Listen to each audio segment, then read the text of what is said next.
Tu as déjà essayé de enseigner ou démontrer une tâche ou une pratique à un ou une collègue, un employé, un équipier, puis ça collait pas.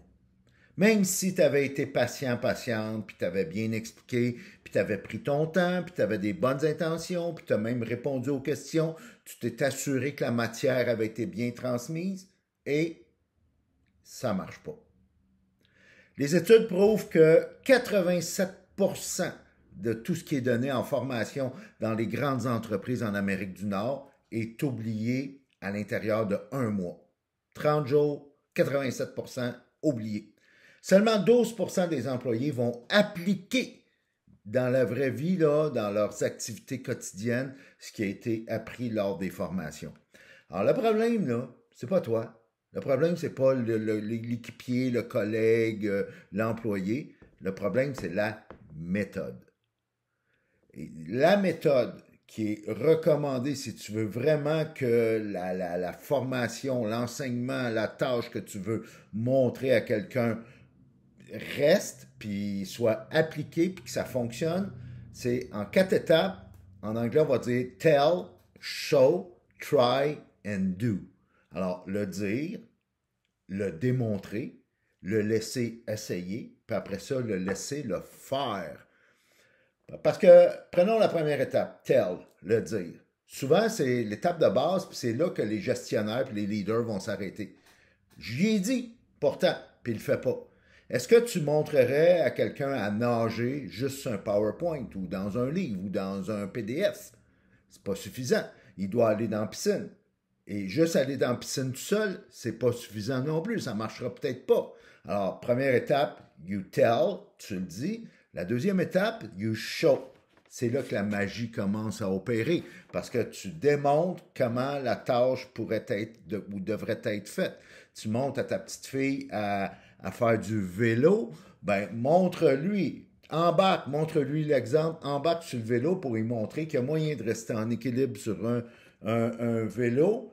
Parce que notre cerveau fonctionne tellement bien, on appelle ça les neurones miroirs. Le fait de le voir en action on va être capable en anglais on va dire mimicking. On va être capable de jouer avec l'effet miroir.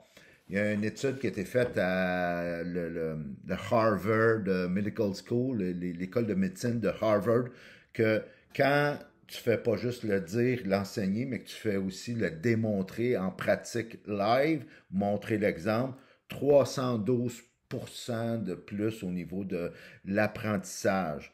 Alors, fais pas juste le dire, démontre-le, puis après ça, laisse la personne l'essayer. Laisse-la rocher, laisse-la se planter, laisse-la et crée un espace sécuritaire. Je reviens à l'exemple du vélo. Embarque un coup que tu as montré comment et que tu as montré l'exemple d'embarquer sur le vélo, ben laisse ta petite fille, oui, dans un milieu sécuritaire, mais laisse-la se planter, laisse-la essayer, laisse-la faire des erreurs, parce que c'est comme ça qu'elle va apprendre à travers les échecs, et ainsi de suite. Ensuite, quatrième et ultime étape, laisse-la faire.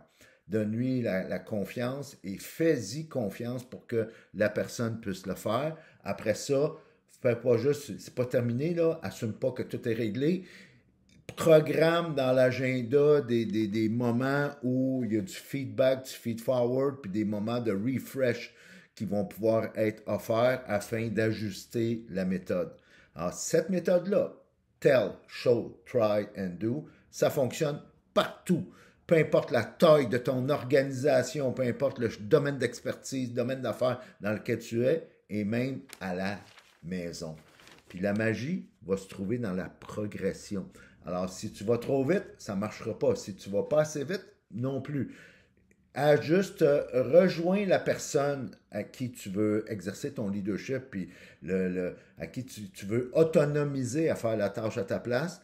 Ajuste le pace, ajuste la fréquence, ajuste la vitesse, et c'est là que tu vas rejoindre cette personne-là et que tu vas l'élever et qu'elle va pouvoir faire la tâche après ça à ta place. Parce que quand on entend dire knowledge is power, la connaissance c'est le pouvoir, c'est pas vrai. La connaissance appliquée c'est le pouvoir. Alors, essaye cette méthode-là, tu vas voir que tes enseignements, ce que tu veux partager, ton coaching va tenir beaucoup plus, va être plus soutenable dans le temps, et c'est là que tu vas former d'autres leaders et qu'on va te reconnaître, toi, comme un leader.